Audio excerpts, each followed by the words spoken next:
चला तर CTETच्या तयारीमधला सगळ्यात सोपा टॉपिक, मानसशास्त्रातला सर्वात सोपा टॉपिक म्हणजे सोशलायझेशन प्रोसेस, सामाजिकरणाची प्रक्रिया. D.Ed, B.Ed, M.Ed सगळीकडे ह्याचा चावून आपण चोथा केलेला आहे. परंतु परीक्षेच्या दृष्टिकोनातून आपल्याला सगळं आल्यासारखं वाटतं आणि परीक्षेच्या वेळेस आपण कन्फ्यूज होतो. त्यामुळे आपण थोडक्यामध्ये आज काय करू याची चर्चा करू.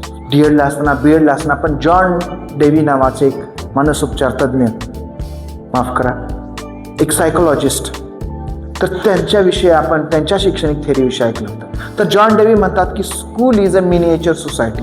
शाळा काय आहे? एक समूहाचं, समाजाचं छोटं प्रतिरूप आहे किंवा अभिरूप आहे. आणि समाजामध्ये कसं वागावं याचा कोड ऑफ कंडक्ट कुठे शिकला जातो? तर शाळेमध्ये शिकला जातो. म्हणजे शाळा हे काय करते? समाजीकरणाचा पाया घालतं, विद्यार्थ्याचं सोशलायझेशन करतं. जे एकलकोंड्यात ठरलेल्या लोकांमध्ये वागणारं मूल आहे, हे समाजातील नीती नियम कसं वागावं हे सगळं कुठं शिकतं? शाळेमध्ये शिकतं, असं डेवी यांचं म्हणणं आहे. परंतु सोशलायझेशन प्रोसेस ही फक्त शाळेतच घडते असं नाही. त्याची सुरुवात कुटुंबापासून होते, मग शेजारी, मग समाज आणि शाळा काय करते त्याला एक फॉर्मल रूप देतं. तर चला पाहूया काय आहे सोशलायझेशन प्रोसेस, सामाजिकरणाची प्रक्रिया. तर जनरली बालकाच्या विकासाच्या 4 मूलभूत कौशल्य आहेत किंवा जे विकासाची अंग आहेत ते म्हणजे PSCE आपण ज्याला म्हणतो, फिजिकल, सोशल, कॉग्निटिव्ह आणि इमोशनल. फिजिकल म्हणजे शारीरिक, सोशल सामाजिक, कॉग्निटिव्ह ज्ञानात्मक किंवा हिंदीमध्ये संज्ञानात्मक, इमोशनल म्हणजे भावनिक. अशा पद्धतीच्या 4 वेगवेगळ्या या आपण काय करतो विकासाच्या क्षेत्रामध्ये त्याला डिवाइड करतो. आणि ह्या सर्व क्षेत्राच्या माध्यमातूनच काय होतं? सोशलायझेशन होतं. सोशलायझेशन वेगळं आणि क्षेत्र वेगळे असं होत नाही. आता काय आहे सोशलायझेशन? म्हणजे every society has its own set of code of conduct. प्रत्येक सोसायटीचा, प्रत्येक समाजाचा एक स्वतःचा कोड ऑफ कंडक्ट असतो. वागण्याचे काही नियम असतात, रूल्स असतात, नियम असतात, रेग्युलेशन काही मर्यादा बंधनं असतात, नॉर्म्स असतात, काही एक प्रोटोटाइप्स असतात किंवा स्टेरियोटाइप असतात की असं हे म्हणजे चांगलं, हे म्हणजे वाईट, आणि व्हॅल्यूज असतात म्हणजे काही मूल्य असतात. हे अशी प्रत्येक समाजाची काय असते? अशी रचना असते. प्रत्येक सेट कोड ऑफ कंडक्ट, जसं की आता आपण भारतीय लोकांचा जो काही व्हॅल्यू सिस्टम आहे ही वेगळी आहे, अमेरिकन लोकांची वेगळी आहे. आपल्या देशामध्येच नॉर्थ ईस्टमध्ये अनेक भागामध्ये स्त्री प्रधान संस्कृती आहे. तर तिथं कुटुंबाचा हेड स्त्री असते, स्त्री डॉमिनेटिंग पोझिशनमध्ये आहे. तर आपल्याकडे पुरुष प्रधान संस्कृती आहे. तर आता आपल्याकडे कोण आहेत? पुरुष हे डॉमिनेटिंग पोझिशनमध्ये आहेत. तर ही प्रत्येक सोसायटीची काय असते? आपापली वेगवेगळी कोड ऑफ कंडक्टची, स्वतःची वागण्याची एक नियमावली असते. आणि मग ह्या नियमावलीमध्ये मुलानं बसलं पाहिजे. ह्या नियमावलीपेक्षा जर वेगळं मूल वागायला लागलं तर मग काय वाटतं? थोडंसं चुकीचं वाटतं आणि मग त्या मुलाला ॲबनॉर्मल समजलं जातं. ज्याचं सोशलायझेशन होत नाही त्याला जनरली काय म्हणतात? ॲबनॉर्मल असं समजलं जातं. मग त्याचं सोशलायझेशन कसं केलं जाऊ शकतं? तर सोशलायझेशन म्हणजे काय? आपण त्याची डेफिनेशन समजून घेऊ. Socialisation is a process of internalising the norms and ideologies of society. समाजाचे ज्या नॉर्म्स आहेत, जे नियम आहेत, त्यांची आयडिओलॉजी आहे, त्यांची जी काही विचारसरणी आहे, ह्या समाजाच्या विचारसरणीचं इंटरनलायझिंग करायचं म्हणजे बालकामध्ये ती उतरवायची. बालकाला कळून नाही, कळत नकळत आपोआप ते त्याच्यामध्ये उतरल्या पाहिजेत आणि ते नॉर्म्स त्यांना स्वीकारले पाहिजेत. म्हणजे तो काय होईल? समाजामध्ये वागायला कसा होईल? फिट राहील, ऍक्टिव्ह राहील आणि समाज तुला काय करेल? त्याला स्वीकारेल. तर अशा पद्धतीनं बालकाला घडवणं म्हणजे काय आहे? समाजीकरण आहे. आता ही समाजीकरणाची प्रक्रिया कशी आहे? It is a lifelong process. ही समाजीकरण आता फक्त आपण म्हणतो वाढ हा 20-25 वर्षापर्यंत होते, तसं समाजीकरणाचं आहे का? नाही. समाजीकरणाची प्रक्रिया त्याचा जन्म झाल्यापासून जे सुरू होते त्याच्या शेवटच्या श्वासापर्यंत म्हणजे मरेपर्यंत हा समाजीकरण सुरूच असतं. ह्याच्यामध्ये समाजाचे नॉर्म्स पण, नियम्स पण टप्प्याटप्प्यानं बदलत राहतात, व्हॅल्यू सिस्टम पण बदलत राहते. It is a continuous and the process of change. आणि ह्या चेंज ऑफ प्रोसेसला अडॅप्ट करण्याचं काम सोशलायझेशनच्या माध्यमातून होत असतं. त्यामुळे एकदा सोशलायझेशन झालं की संपलं असं नाही, तरी कशी आहे? लाईफ लॉंग प्रोसेस आहे. त्यानंतर त्या प्रोसेसमध्ये काय केलं जातं? तर व्हॅल्यूज अक्वायर केले जातात. म्हणजे व्हॅल्यू असं सांगून शिकून येऊ शकतात का? नाही. तर त्या व्हॅल्यूज काय करतात? अक्वायर केले जातात.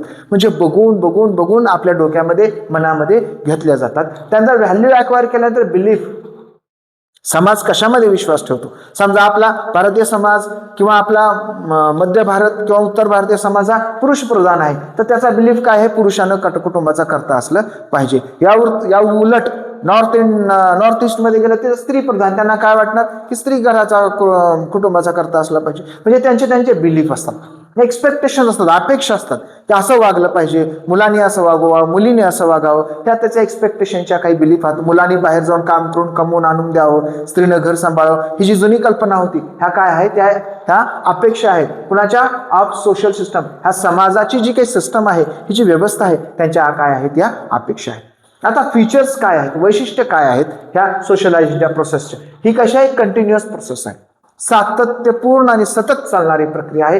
ही फॉर्मलही आहे आणि इनफॉर्मलही आहे. म्हणजे सांगून एका ठरलेल्या सेट ऑफ एक्सपिरियन्स अध्ययन अनुभव देऊन त्याचं सोशलायझेशन केलं जातं, किंवा कळत न कळत सोशलायझेशन न करता दुसरं काहीतरी काम करताना, एखादा प्रोजेक्ट करताना, विज्ञानचा एखादा प्रोजेक्ट करताना सुद्धा इनफॉर्मली सोशलायझेशन होत असतं. म्हणजे लक्षात ठेवा, हे फॉर्मली होतं, इनफॉर्मली होतं. ह्याच्यामध्ये बेसिक डिसिप्लिन जे आहे समाजाचे मूलभूत काही जे नीती नियम आहेत ते शिकवले जातात. आणि सोशलायझेशन कसं असतं, ऍक्टिव्ह असतं. म्हणजे सातत्याने हे सोशलायझेशन सुरू असतं. आणि मग ऍक्टिव्ह राहूनच काय होतात विद्यार्थी, हे ऍक्टिव्ह सोशलायझेशन असतं. म्हणजे सामाजिकरणाची प्रक्रिया सतत सुरू तर असतेच असते, परंतु जोपर्यंत तुम्ही ऍक्टिव्ह राहत नाही, जर ग्रहण करत नाही, तोपर्यंत सोशलायझेशन होत नाही.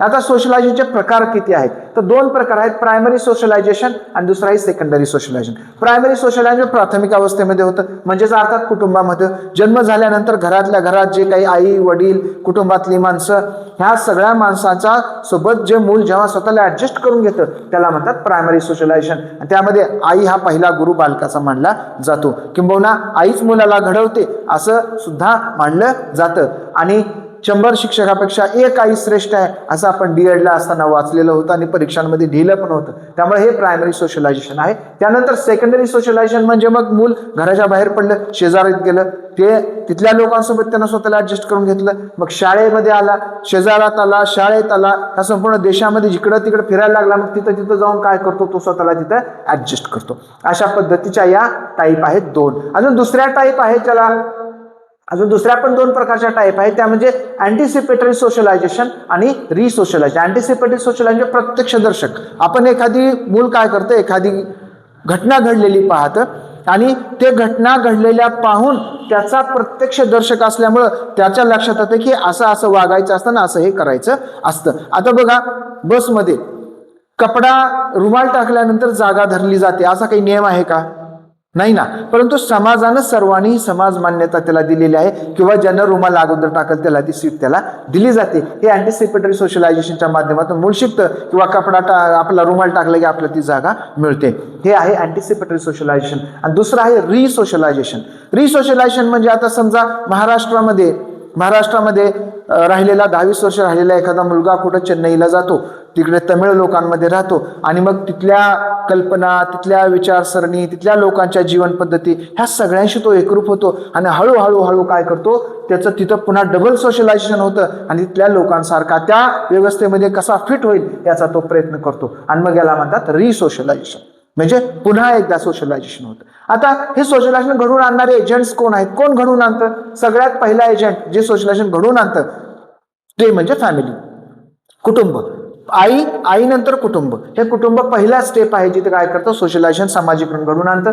त्यानंतर एज्युकेशन, शिक्षण सुद्धा काय करतं, सामाजिकरण घडवून आणतं. रिलिजन, धर्म सुद्धा. धर्म तर काय आहे, एक सामाजिक नियमामध्ये एक सामाजिक नियमावली आहे, एक वागणुकीची नियमावली आहे. वेगवेगळ्या धर्माच्या वेगवेगळ्या नियमावली आहेत आणि त्यांच्या मते त्या व्यक्तीचं जीवन सर्वोत्कृष्ट सुंदर बनवण्यासाठी त्यांनी तयार केलेल्या आहेत. आणि मग त्या रिलिजनच्या माध्यमातून रिलिजियस सोशलायझेशन होतं. त्यानंतर पियर ग्रुप, आपला मित्र कसा करतो ते पाहून एकमेकाचं बघून सुद्धा पियर ग्रुपमध्ये म्हणजे समवयस्क जोडीमध्ये पण काय होतं, सोशलायझेशन, सामाजिकरण होतं. इकॉनॉमिक स्टेटसमध्ये सोशलायझेशन होतं.